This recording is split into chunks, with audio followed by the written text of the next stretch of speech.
अस्सलाम वालेकुम। आज हम इस वीडियो में उर्दू ग्रामर का तीसरा पार्ट स्टडी करेंगे, जिसमें हम एराब, इशबाह, तशदीद, तनवीन, इमाला, इदगाम, महजूफ, मौकूफ़ और जज़्म के बारे में पढ़ेंगे। एराब अल्फाज की दुरुस्त अदायगी तलफ़्फ़ुज़ कहलाती है। तलफ़्फ़ुज़ के लिए एराब यानी हरकत व सकनात का जानना ज़रूरी होता है। इमला और तलफ़्फ़ुज़ में वही सूरत इख्तियार की जानी चाहिए जो अहले ज़ुबान में रिवाज पा चुकी हो, यानी उर्दू में बात करते हुए उर्दू का ही लबो लहजा इख्तियार किया जाएगा, चाहे वो अरबी ज़ुबान के अल्फाज से मुतल्लक़ हो या कोई और ज़ुबान। ताहम ये असूल कुरान मजीद और अहादीस मुबारका पर लागू नहीं होता। तारीफ़ दुरुस्त तलफ़्फ़ुज़ के लिए उर्दू में हरूफ पर मखसूस अलामात इस्तेमाल की जाती हैं। इन अलामात को एराब कहा जाता है। एराब लगाने से हरूफ दो हालतों में आ जाते हैं, मुतहर्रक या साकन। जब हरूफ पर ज़बर ज़ेर या पेश आए और ये अपनी आवाज़ देते हैं, ऐसे हरूफ को मुतहर्रक कहा जाता है। और जब हरूफ पर कोई हरकत ज़बर ज़ेर या पेश ना हो बल्कि जज़्म हो, तो ऐसे हरूफ को साकन कहते हैं। एराब की अक़साम। ज़बर ये तिरछी लकीर हरफ के ऊपर लगाई जाती है। अरबी में ज़बर को फ़तह कहते हैं, इसलिए जिस हरफ पर ज़बर आए उसे मफ़तूह कहते हैं, जैसे साजिद, डर, अतर वगैरह। साजिद में सीन के ऊपर ज़बर, डर में डाल के ऊपर और अतर में अलिफ के ऊपर ज़बर है। ज़ेर ये तिरछी लकीर हरफ के नीचे लगाई जाती है। अरबी में ज़ेर को कसरा कहते हैं, इसलिए जिस हरूफ के नीचे ज़ेर आए उसे मकसूर कहते हैं, जैसे मीर, वकील वगैरह। मीर में मीम के नीचे और वकील में काफ के नीचे ज़ेर लगाई गई है।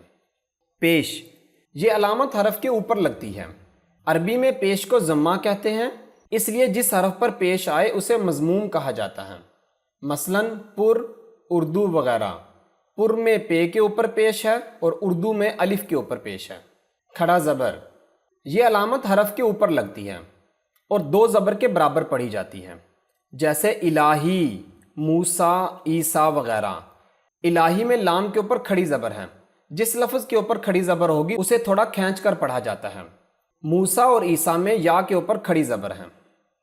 खड़ी ज़ेर ये अलामत हरफ के नीचे लगती है और दो ज़ेर के बराबर आवाज़ देती है।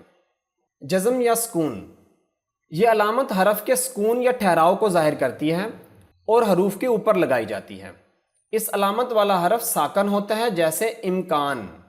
इम्कान में मीम के ऊपर जज़म लगाई गई है। तनवीन दो ज़बर, दो ज़ेर या दो पेश को तनवीन कहते हैं और ये नून की आवाज़ देते हैं, जैसे फ़ौरन, असलन, मसलन वगैरह। यहाँ तीनों अल्फाज में आखिर में दिए गए अलिफ के ऊपर दो ज़बर लगाई गई हैं।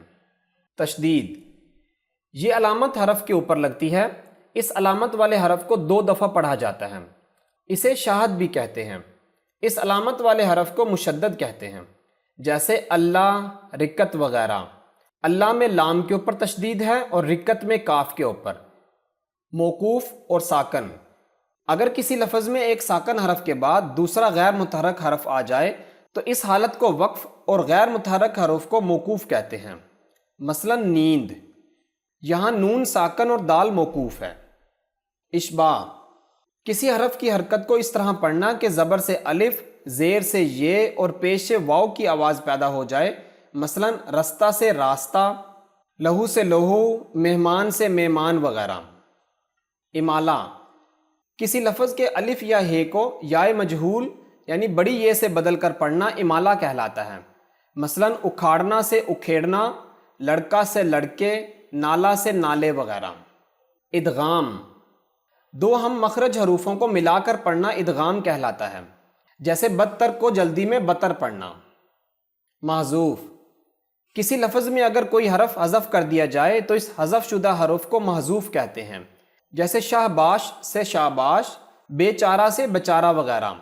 इन मिसालों में हे और ये महजूफ हैं।